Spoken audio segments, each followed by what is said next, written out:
le système nous permet, je vous donne un exemple, de prendre un incident et en cliquant de voir avec précision d'où vient l'incident, qu'il a envoyé, son contact, la localisation, les détails sur l'incident, pour nous permettre de réagir et d'apporter des éléments. Nous avons la fiche B qui nous a permis de regarder tout ce qui est démarrage du processus. Et comme on vous l'expliquait, sur la base de nos positions et des 150 observateurs déployés, vous voyez, on a eu 151 rapports dans le système sur l'ouverture. Et voilà la présentation des données. Vous voyez, les bureaux de vote ont ouvert à 7 heures. Vous voyez la proportion de oui. Sur la proportion de non, on peut aller dans les détails ici et voir avec précision où c'est, parce qu'on a les données. Et on continue les procédures prévues par la loi à l'ouverture. Vous voyez la proportion de oui, la proportion de non, comme on vous l'expliquait. Quelles sont les procédures qui n'ont pas été respectées? Nous avons les précisions sur ça et où elles ont été signalées. On peut évoluer vers les agents de force de sécurité en termes de présence. Vous voyez, et si on met le clic, on a une idée de la proportion de oui et une idée de la proportion de non. Et le système nous permet aussi d'apprécier le pourcentage de tout ça. Au déroulement, nous sommes à une autre base de données, puisque chacun de nos observateurs avait l'obligation de faire un certain nombre de bureaux de vote pour le déroulement. Nous avons atteint 652 rapports, donc de bureaux observés lors du déroulement, sur le déroulement. Le déroulement, c'est la période après l'ouverture jusqu'à la clôture.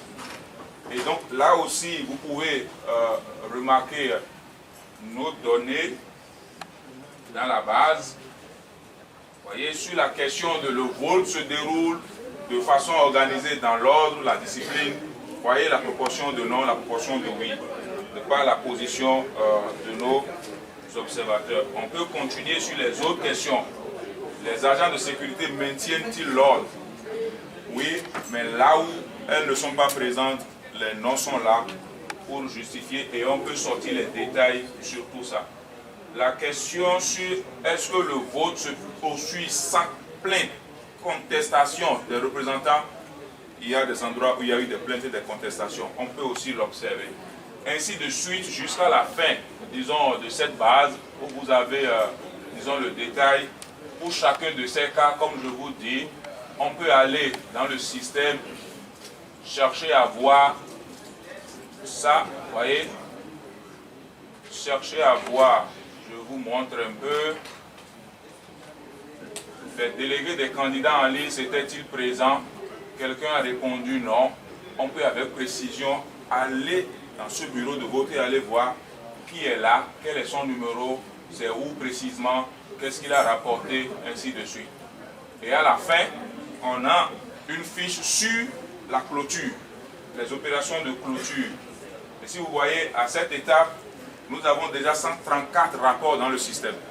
Quand on faisait le document qui a été lu, on n'avait pas encore atteint 134 parce que le processus continuait sur le terrain. Et ici, vous pourrez aussi voir, est-ce que le bureau de vote a fermé à 16 heures? Vous voyez la proportion de oui, la proportion de non. Et si on le met comme ça, vous pourrez voir. Et c'est d'ici que sortent, disons, les pourcentages que nous donnons parce que pour chacun de ces cas, on peut cliquer, avoir les détails de localisation, renseigner davantage et confirmer. Voilà globalement d'où nous tenons, disons, les chiffres, les informations que nous. Mais demain, il y aura un rapport plus élaboré avec des possibilités de répondre à plus de questions. Merci beaucoup. Merci à vous.